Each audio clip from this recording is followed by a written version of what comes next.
Amigos, con ustedes, Consulta Participativa, su programa de los martes a esta hora, donde como siempre tratamos de llevar contenido de interés. Robinson. Un hermoso día. ¿Cómo te trató el tránsito hoy? No, como siempre, tú sabes que la ciudad hoy en día no tiene ya hora picos, todas las horas son picos. Sí. Y uno tiene que bañarse en paciencia como hot para poder transitar en la ciudad. Ciertamente. Dándole las gracias a todos nuestros amigos televidentes que como siempre se dan cita en su programa Consulta Participativa. Todos los martes de 6 a 7 de la noche siempre están en contacto con nosotros para recibir informaciones de último minuto, tanto nacionales como internacionales. Y Robinson, acuérdate que tenemos pendiente el asunto de los cumpleaños de nuestros televidentes y nuestros amigos. Nos lo están reclamando, que cuando vamos a arrancar. Nos lo están reclamando y te tengo una noticia. Hoy voy a tener yo que en el aire decirlo porque me lo reclamaron dos personas muy importantes para mí. Mi hijo, el ingeniero Ricardo Hopperman, que cumplió años el 29 de julio y que está con su esposa en Perú disfrutando del programa con su esposa y mi nieta Laura. Y mi hijo, felicidades, Aaron Hopperman, que lo cumple hoy. Hoy. Ese está en Tarragona con Ginita, su compañera, disfrutando de Consulta Participativa. Mis hijos, felicidades, y ya se inició el segmento. Así es, muchas bendiciones para ellos y para todas las personas que vamos a estar felicitando durante todos estos programas, todos los martes. Vamos a estar emitiéndoles sus felicitaciones en su cumpleaños. Bien. Entonces vamos a hacer una pausa brevísima y retornamos de inmediato con nuestros comentarios.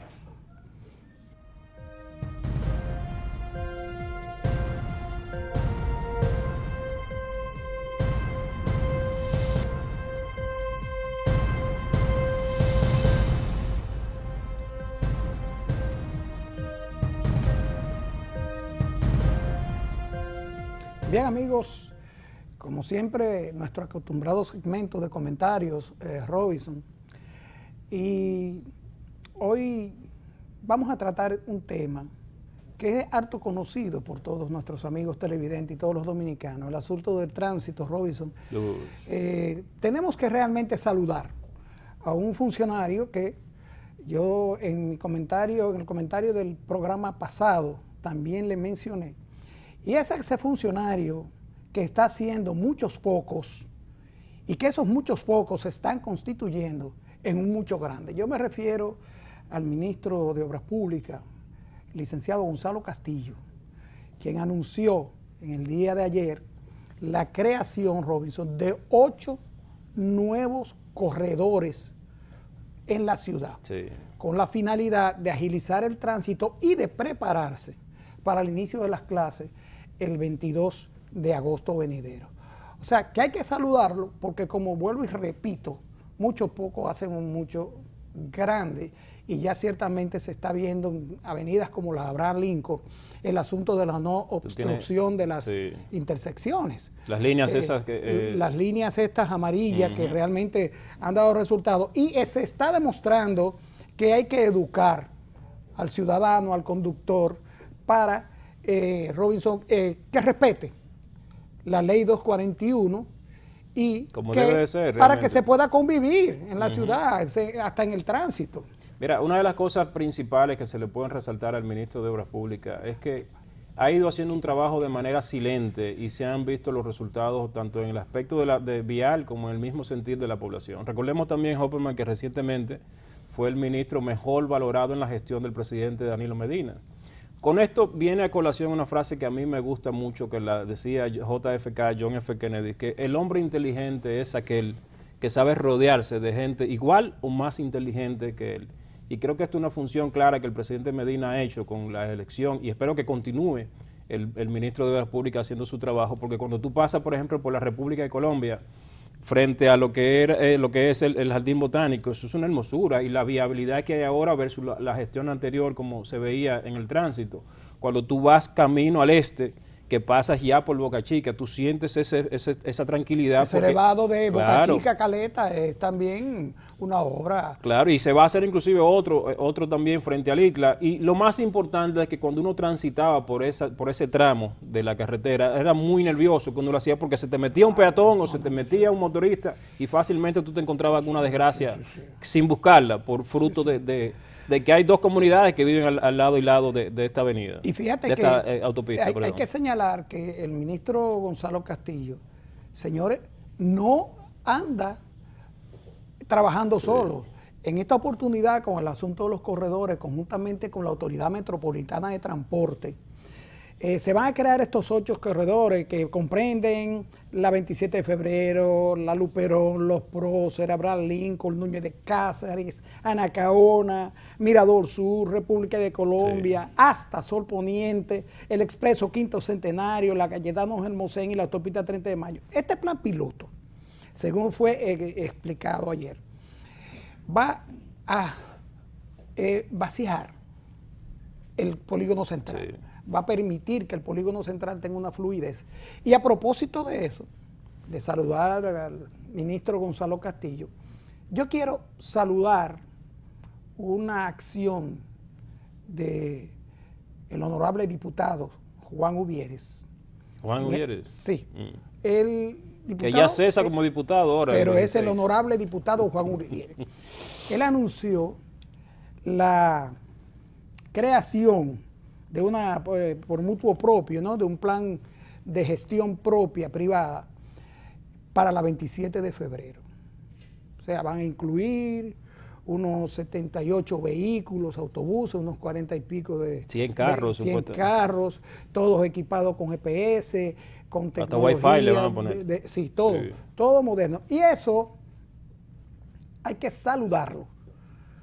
Hay que saludarlo porque esa es una acción que viene en beneficio de los usuarios. Pero, también yo tengo que referirme al asunto de las expresiones del honorable diputado, cuando dijo que la autoridad no tiene genitales, y disculpen mis queridos televidentes, para aplicar la ley de 41. Hay unas imágenes en las que ustedes pueden ver el esfuerzo ingente que hacen los agentes de AMET. Y en el asunto, miren esta imagen, ¿dónde está dejando ese microbús un pasajero? ¿Dónde está tomando esa señora? Entonces, son cosas que uno no la ve porque uno no anda. Mire el estado de los vehículos. A esa le van a poner Wi-Fi también. Y a esa también. Tú estás viendo, lo que yo digo es que tú no puedes echar la culpa a la autoridad. Mira, pero tienen eso todo un es tramo la toma de los espacios públicos. No importa cuál avenida, ellos hacen su parada, los padres de familia, toman los lugares. Mira la tienda de venta de vehículos, de gomas, mira esto. Entonces, no podemos acusar a la autoridad de que le faltan X cosas para aplicar la ley 241 cuando nosotros, los ciudadanos, los choferes, los conductores, mira esto, no cooperamos ni nos hacemos partícipe de la solución. No puede la autoridad por sí sola, aplicar la ley 241 cuando hay una masa inmensa de violadores cotidianos y a cada segundo. No lo hacen sin ningún rigor y realmente sin ningún miramiento. Son los dueños del país, así que le llaman los realmente. Dueños del país, mira, a pesar, Robinson, de los subsidios del gobierno. 3,000 y pico millones de pesos. Mira ese caos. Esos fueron los padres de familia. Paralizaron la 27 de febrero en un momento. Entonces, no puede ser, no puede ser. ¿Qué autoridad va a enfrentar esa fuerza pública de conductores sin haber un conflicto grave, lamentable? Entonces la autoridad es cauta, ha sido cauta, pero nosotros tenemos que empoderarlos de nuestras responsabilidades y nuestros deberes como ciudadanos y tenemos que cooperar para que la ley pueda ser aplicada, Robinson, correctamente. Sí, no, sin lugar a dudas. Y hay que también puntualizar que ellos se han hecho dueños también de la isleta, el área verde que está en el 9. En todas partes. Ya eso es, ahí tienen un parqueo, arreglan vehículos, o sea, todas unas actividades normales para ellos, eso es de ellos ya. Bien, señores. Vamos a tomar unos minutos, vamos a una pequeña pausa, así que por favor no se vaya, manténgase en contacto con nosotros.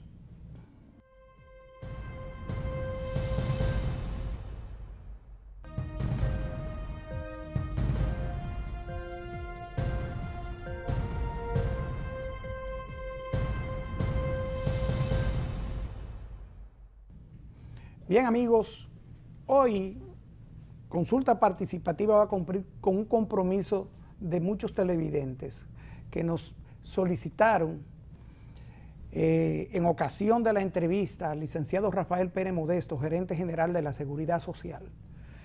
Muchos televidentes se han comunicado con nosotros a través de las redes sociales y personalmente, porque quieren escuchar respuestas que dio el gerente general de la Seguridad Social en relación con asuntos puntuales que le tocan muy de cerca, como la validez de la receta, la seguridad social, la cobertura, los derechos, la DIDA, etcétera, etcétera. Y consulta participativa, que es un programa de ustedes, donde ustedes participan con nosotros.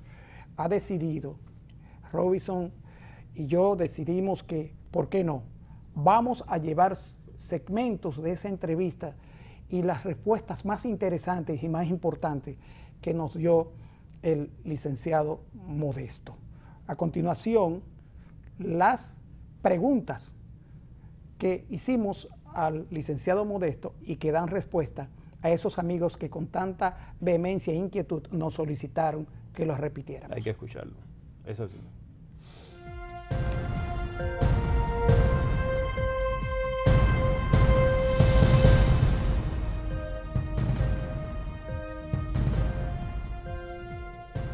Licenciado, viendo su trayectoria por la gerencia del Consejo Nacional de la Seguridad Social, hemos seguido sus pasos. Yo soy un pequeño pichoncito, yo hice un diplomado en gestión de la seguridad social, creo que fue el primero que se hizo en AP. Y he seguido el tema y le he seguido los pasos porque uno tiene sus inquietudes y quiere estar informado y saber cuáles son sus derechos y sus cosas. Yo tengo muchas preguntas, pero primero yo quiero, como persona autorizada que usted es sobre el tema, que me diga cuál era la realidad de la seguridad social del 2001 atrás. Qué bien. Usted me ha hecho una pregunta que me obliga a mí a procurar una definición bien clara, que no dirigida a usted, sino a la población que sigue este programa. Perfecto. ¿Qué situación prevalecía en el país cuando no había seguridad social? En forma sencilla y sintética. Cerca del 80% de la familia dominicana carecía de seguro de salud. Hasta el 2001 todavía. Hasta el 2001, antes de que la seguridad social fuera una realidad.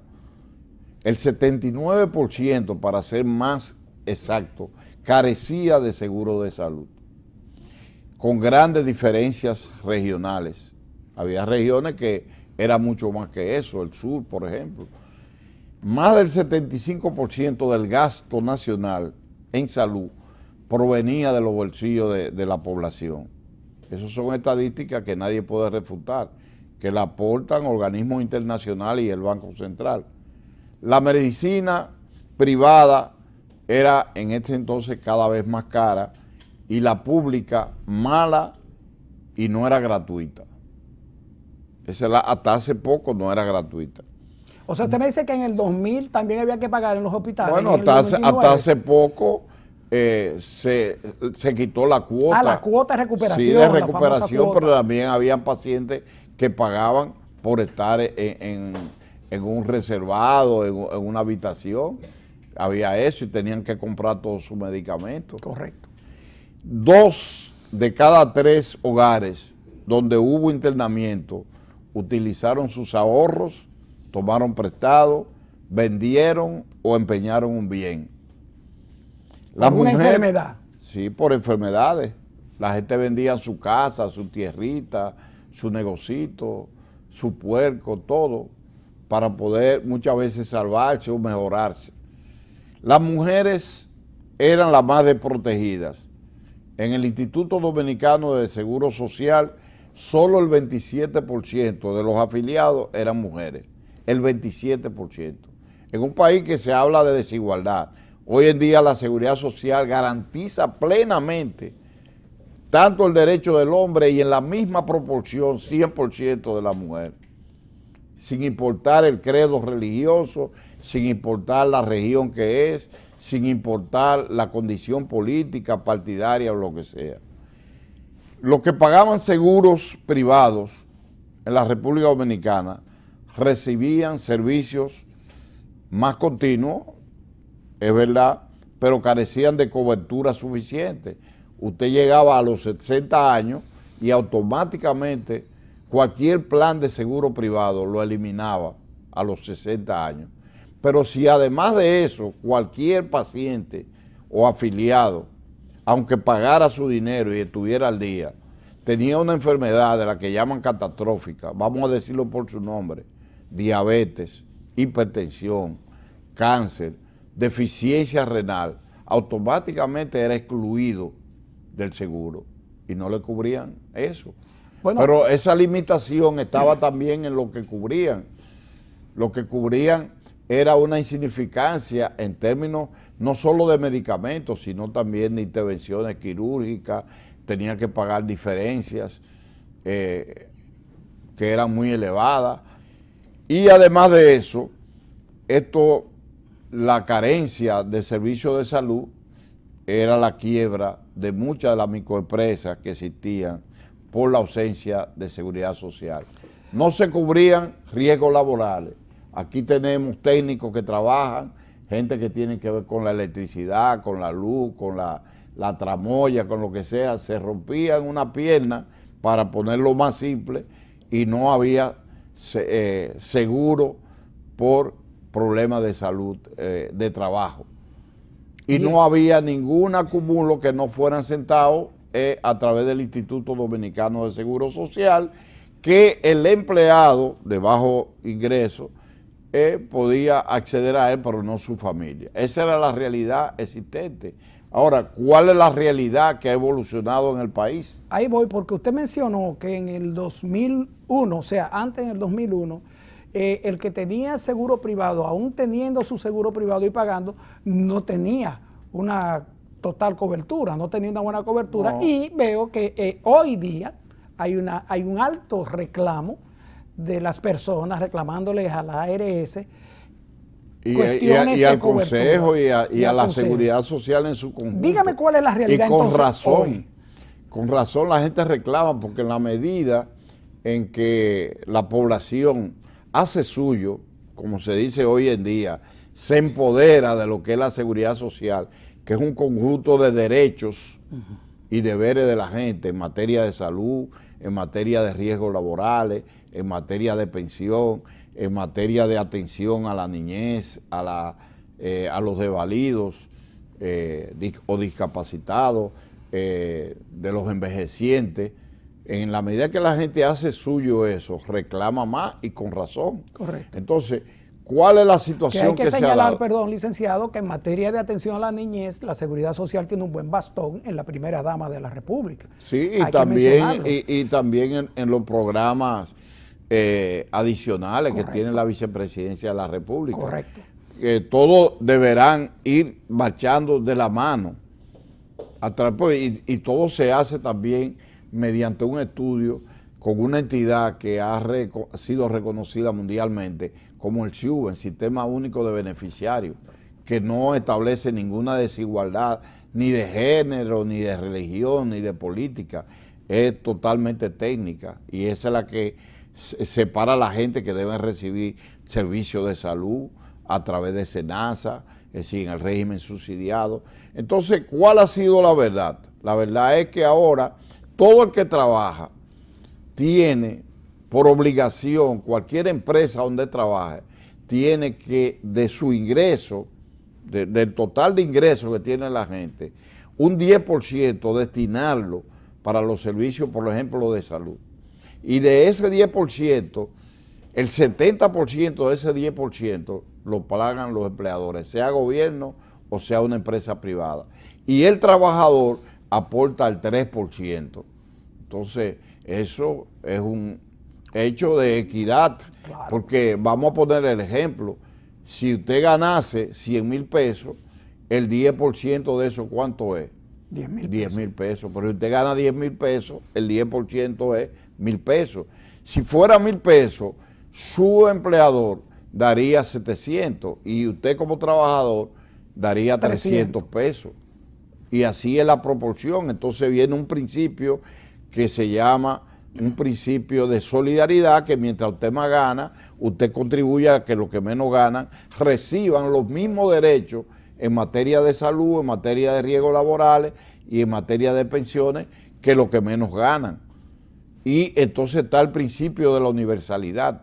Cuando la seguridad social se establece, el Instituto Dominicano de Seguro Social apenas tenía un porcentaje, digamos, pírrico de la población, porque solamente afiliaba al trabajador. Entonces, la gente prefería que irse, algunas empresas no estaban obligadas, pero tenían la actitud elegante de llevar sus empleados a un seguro, o la gente individualmente tomaba un seguro para él y su familia, pero tenía que pagarlo, esos planes de seguros médicos privados, pero el costo de eso era elevado y lo que le daban como aporte era muy reducido. Ya le dije, lo eliminaban a los 60 años y enfermedades catastróficas no eran cubiertas.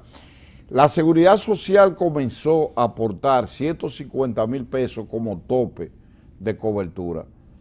Y al principio lo hallaban bien, pero 150,000 pesos con la inflación que ha habido en el país, que aunque ahora es muy reducida, hubo un momento que era muy alta, luego subió a 300,000 pesos, a 500,000 pesos, a 1,000,000, todavía es reducido y es justo que la gente reclame más, pero ahora recientemente en octubre, mediante una resolución, la 375-02, el Consejo de la Seguridad Social integra que cualquier enfermedad llega no solamente a 1,000,000 por enfermedad, esa era una de las preguntas que tengo en carpeta. Sí, por proceso, es decir, una gente sufría de diabetes y hacía una crisis o una hipertensión, un accidente, que antes los accidentes de tránsito no estaban contemplados en la seguridad social y ahora están contemplados. Entonces la cobertura de eso puede llegar hasta 1,000,000 de pesos.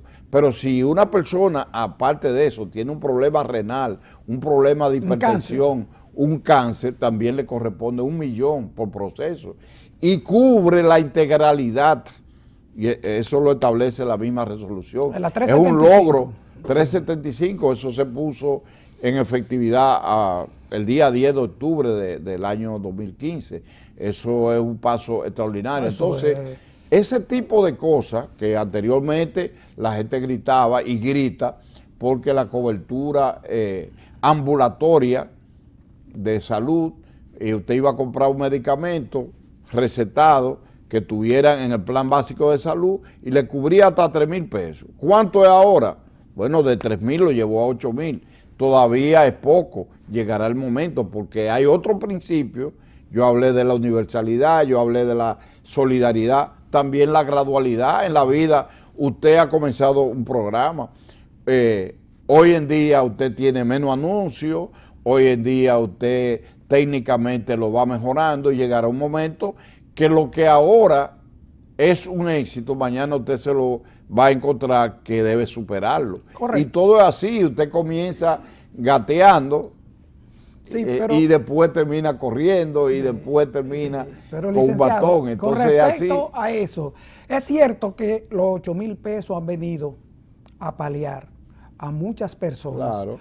Y es cierto también que hay instituciones que le corresponde que en principio se han resistido porque los cambios siempre son resistidos. Sí. Los cambios siempre tienen oposición. La gente no asimila los cambios rápidamente. Pero para eso hay instituciones, no solo el Consejo que traza la pauta, sino está la Superintendencia de Salud y Riesgos Laborales que hace y que debe hacer que esto se cumpla a plenitud. Pero si algo importante es eso, es el desarrollo que ha tenido la seguridad social en la República Dominicana y con respecto a muchos países latinoamericanos y en el mundo. Mire, pero déjame hacer una preguntita, doctor, perdón que lo interrumpa, para que no se me vaya la idea con respecto a los 8,000 pesos. No se me vaya a los 8,000 pesos de medicamentos. De medicamentos ambulatorios, porque el que está interno le cubre más del 80%. Pero doctor, los asegurados, estamos condenados a medicamentos genéricos. ¿Por qué? Yo voy a una farmacia, usted es mi médico, me examina y ve que yo necesito X medicamento con X componente. Yo voy a la farmacia, presento mi receta y me dice el farmacéutico, eso no lo cubre la seguridad social. Pero este es el medicamento que mi médico entiende, que me va a mejorar, que va a ayudar a mi curación. No lo cubre. Entonces, yo tengo que retornar donde el médico, decirle, óigame, doctor, quítame este medicamento, que esto no lo cubre la seguridad social. ¿Por qué si hay 8,000 pesos para medicamentos? Dos preguntas, licenciado. ¿Por qué si hay 8,000 pesos para medicamentos, el asegurado no puede usar sus 8,000 pesos para las medicinas que entiende su médico, que aunque no estén en el catálogo del plan básico de salud, el paciente necesita? Y segundo, ¿por qué para los enfermos, los pacientes de enfermedades catastróficas, como es mi caso, diabetes, hipertensión, mi receta de la metformina, para ponerle un ejemplo, vence cada 60 días? Yo voy a la farmacia con la... Yo soy diabético de por vida, ¿eh? Yo soy hipertenso eso no se cura. De por vida. Eso se controla. Entonces se supone que yo voy a tener que beber medicamentos para la diabetes y para la hipertensión de por vida. ¿Por qué tengo que ir obligatoriamente a buscar una nueva receta para comprar mi medicamento mensual o bimensual? ¿Por qué vencen las recetas? Son mecanismos de control. Y yo estoy hablando con una gente bien documentada. Hay países que médicos prestigiosos, clínicas prestigiosas, hemos visto casos, personas con ingresos elevados, le han hecho en Estados Unidos, por ejemplo, que la ley federal es severa, le han hecho fraude al Estado y al sistema. Entonces, son mecanismos de control que perjudican momentáneamente al paciente. Y entonces el afiliado, como preferimos llamarlo, debe procurar que el médico periódicamente, porque usted no va a consumir, no le van a dar lo que usted va a consumir en 6 meses, sino que genera una receta y después usted, porque puede ser que usted me habló de hipertensión y de diabetes, y yo trabajé en el mundo farmacéutico por muchos años, sí, con cierta propiedad, sí. Y llegué a ser director de mercadeo de los más importantes laboratorios nacionales e internacionales. Usted es un hipertenso, yo también soy hipertenso. Entonces, usted tiene un medicamento que a lo mejor dentro de 15 días no es suficiente y hay que cambiárselo. Entonces, por eso la receta no puede ser indefinida. Ahora, lo que sí hay es, digamos, la mala fe de determinadas empresas farmacéuticas o que le dicen, lo primero que le dicen a la gente, eso no está en el catálogo.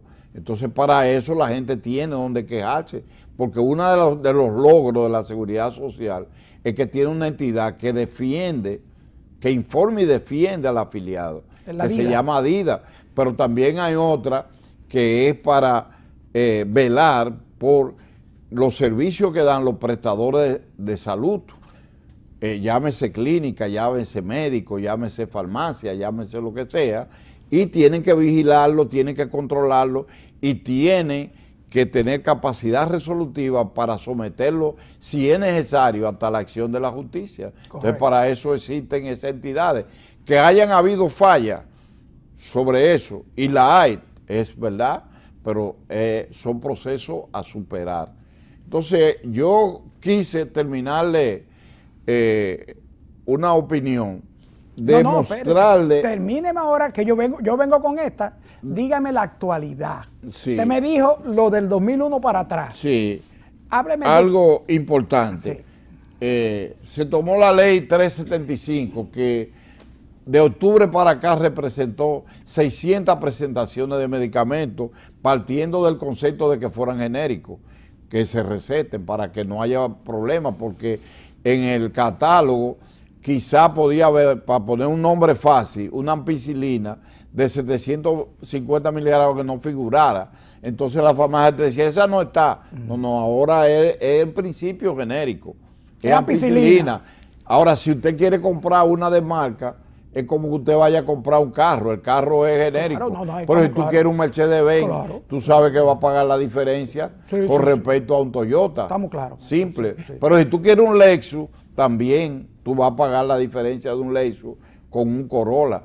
Claro, es para que la gente me entienda, no le estoy haciendo publicidad. Es igual que la hotelería pero mira, en la hospitalización. Cuando, si usted alcanza a leer ahí, en febrero de este año ya se terminó otro estudio para aumentar la cobertura de salud en este año. Terminamos el 2015 ingresando 200 productos y haciendo presentaciones, aumentando a 1 millón por proceso de enfermedad y en forma integral, pero ya Salud Pública tiene este estudio que hizo una firma internacional que se llama Sanigest, mediante un aporte del Banco Interamericano de Desarrollo. Y eso lo está controlando el Ministerio de Salud Pública, que es la vicepresidencia del Consejo Nacional de Seguridad Social, que la preside el Ministerio de Trabajo y que la componen el gobierno, los empleadores, los trabajadores y muchísimas entidades, incluyendo el colegio médico. Sí.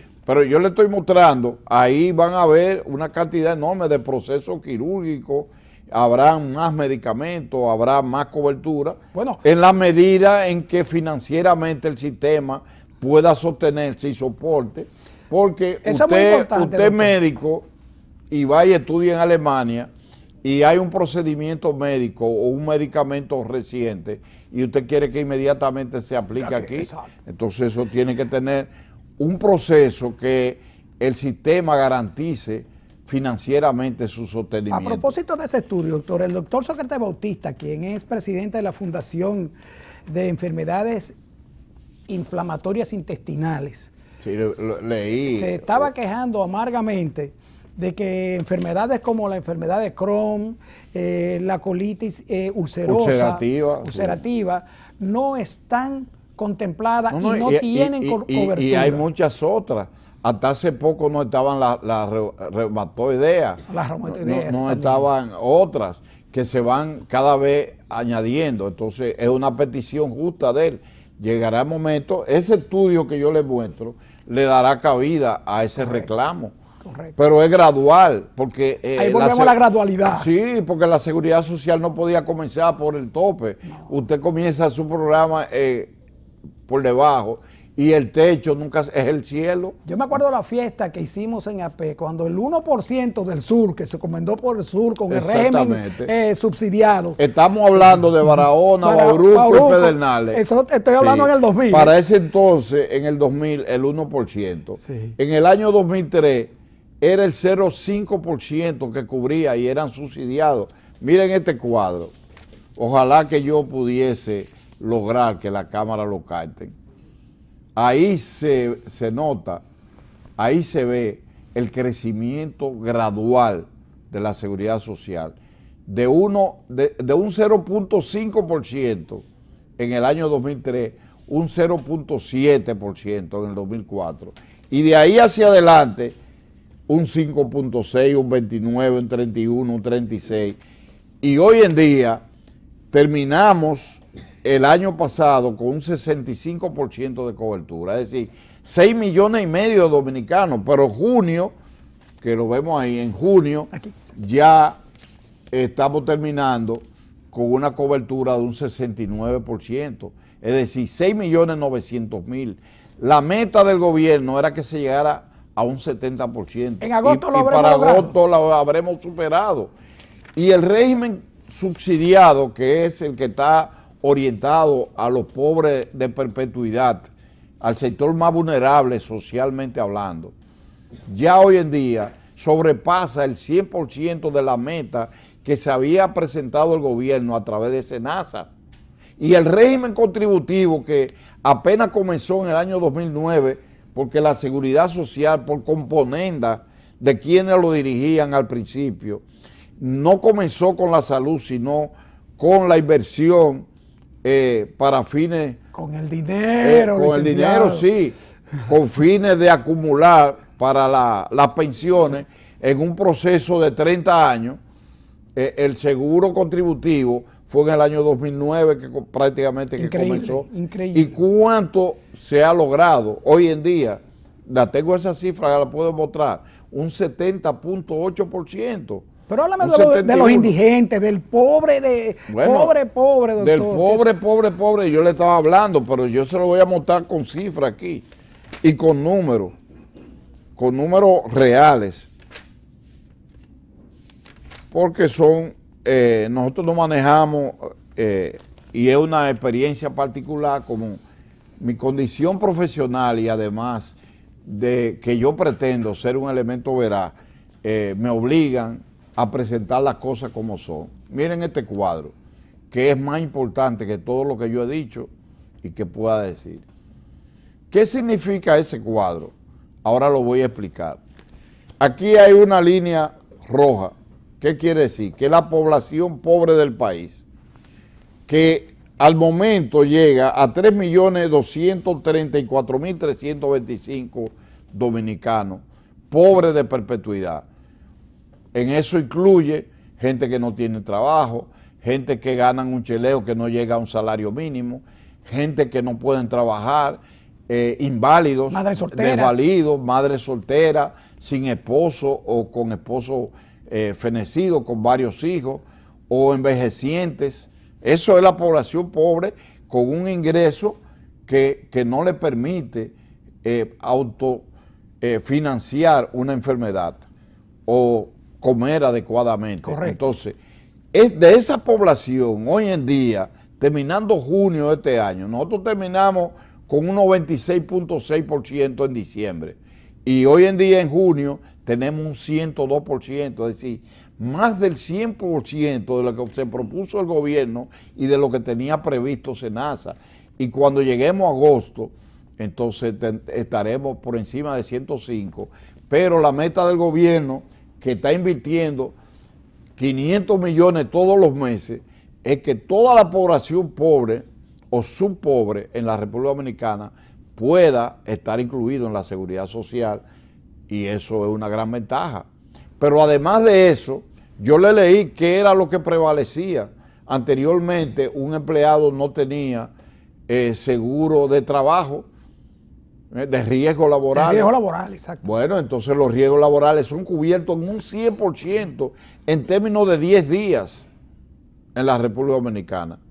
Tenemos una entidad que es un ejemplo en América y en el mundo, que es la Tesorería de la Seguridad Social. Se ha ganado todos los premios de transparencia y de calidad. Doctor, a propósito, licenciado, a propósito en la tesorería.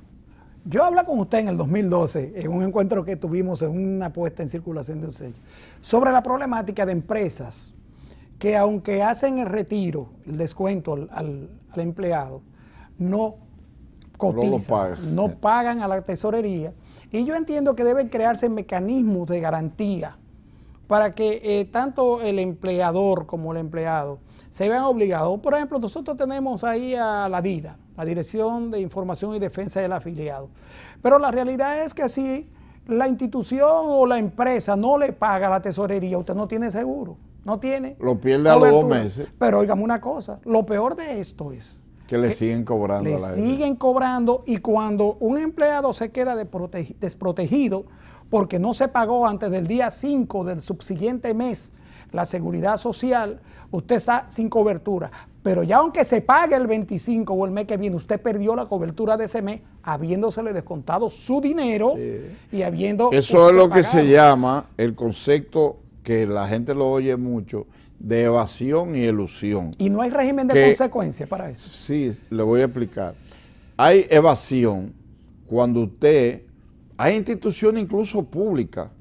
Bueno, un caso que fue escandaloso es de la UAS, que le cobra a los profesores y le cobra a los empleados de ahí, y sin embargo ese dinero no va a la cuenta de la tesorería de la Seguridad Social, pero hay ayuntamientos. Comencé diciéndolo en sitios públicos, pero a nivel privado hay muchísimas empresas chiquitas, medianas, grandes, que no pagan lo que le deducen a la gente de lo que gana. ¿Y por qué a nivel público la tesorería no le dé cuenta eso del libramiento de la nómina a la gente? Lo que hacen es que le quitan los derechos, pero estamos abogando porque en una reforma de la ley, porque la tesorería tiene que regularse por la ley 8701. Correcto. Que nosotros debimos haber comenzado mencionando. Por ahí, sí. Bueno, pero hay tiempo. Sí. La 8701 no le da potestad resolutiva y legal a la tesorería para que actúe. Entonces, una reforma a la ley debe darle eso. Lo que se ha hecho para reducir la evasión, que es un sistema distinto. La evasión es que se ponen de acuerdo un empleador y dice, mire, usted gana 50,000 pesos, pero yo lo voy a poner en la nómina que usted gana 5,000, u 8,000, o 10,000.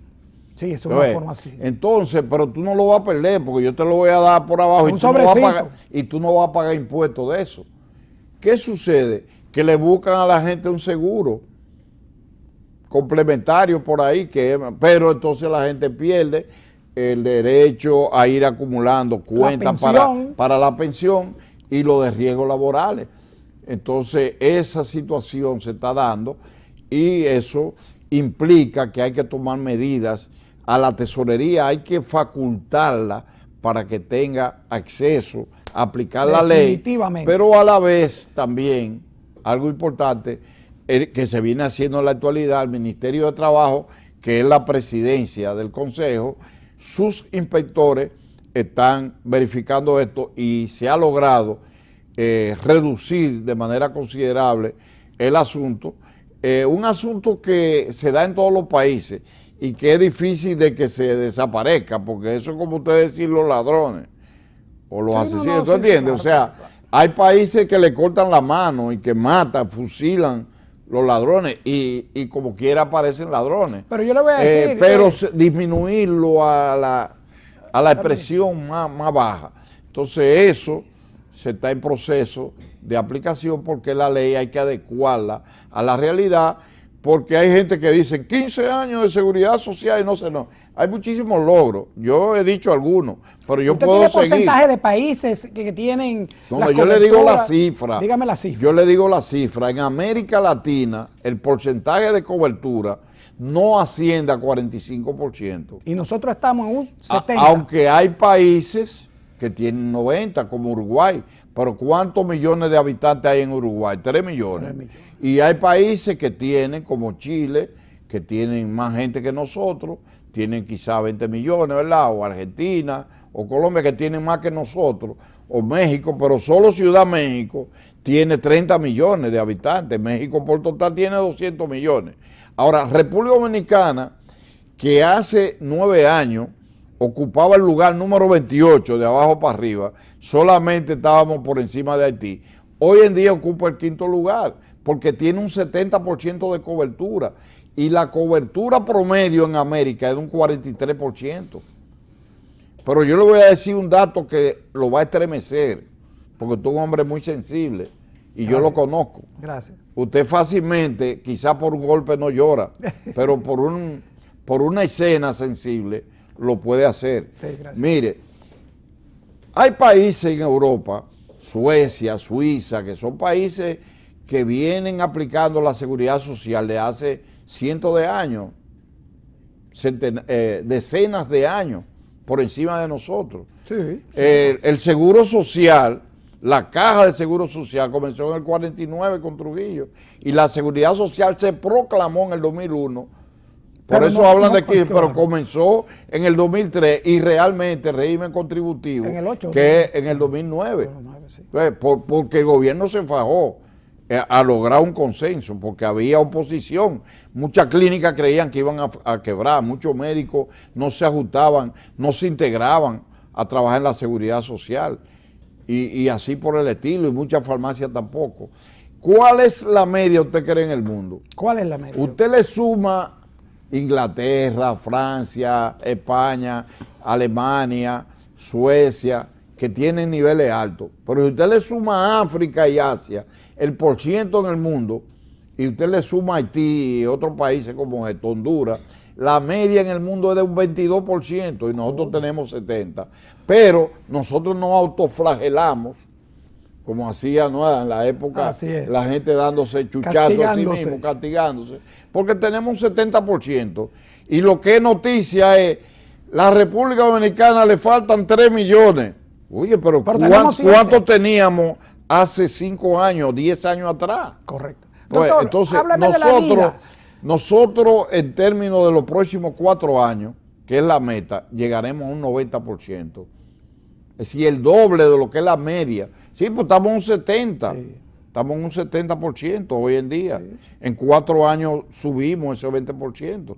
Y yo lo tengo en gráfica, o sea, sí, cuánto crecemos por año, con un gobierno invirtiendo, con los empleadores teniendo que cumplir con su deber, la gente haciendo conciencia de que la seguridad social es buena y le resuelve un problema de salud, porque no es lo mismo que una gente pobre vaya a un hospital o a una clínica sin un seguro médico, sí, que vaya con el seguro médico, lo atienden, tienen que darle asistencia de emergencia y al mismo tiempo que tiene seguro, tienen que cubrirle eso. Sí. Entonces, lo que hay es que mejorar la calidad y en la medida en que los hospitales sean como ese Canop, sean como es la plaza de autogestión y los otros hospitales cumplan con los deberes que le corresponden y la calidad, la gente ve que cuando vaya a un centro de atención primaria, que una la deficiencia y es uno de los problemas cardinales que hay que resolver en la seguridad social. La atención primaria. Que los hospitales públicos,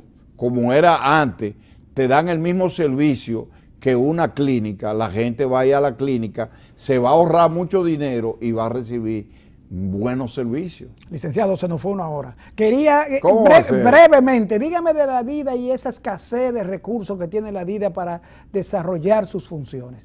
Bueno, la DIDA es un instrumento imprescindible que no existe en no existe en ningún país.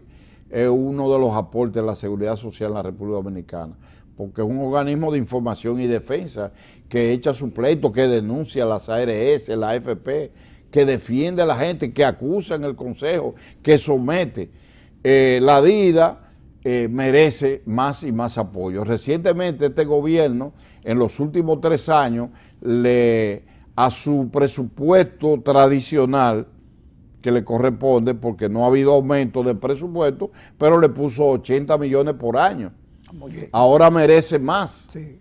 Y también la tesorería, que tiene 50 también más, y el propio Consejo. Pero este es un país de grande demanda. Usted estaba haciendo un análisis, usted estaba hablando de los jueces, de los maestros, también la DIDA, la tesorería, y todos los sectores necesitan más recursos, porque este es un país que tiene muchas deudas atrasadas, y la seguridad social, que es el cambio social más importante que ha tenido el país en los últimos 50 años, también necesita más inversión, más conciencia y más respaldo popular. Bien, licenciado Rafael Pérez Modesto, yo lo pensaba, lo sabía, se lo dije, no es fácil con usted porque se pueden ir 2 horas de programa. Y a ustedes, amigos televidentes, esperamos que hayan recibido toda la información necesaria con respecto a la seguridad social. Amigos televidentes, gracias, licenciado, nueva vez, y a ustedes, amigos televidentes, hasta el próximo martes, si Dios quiere.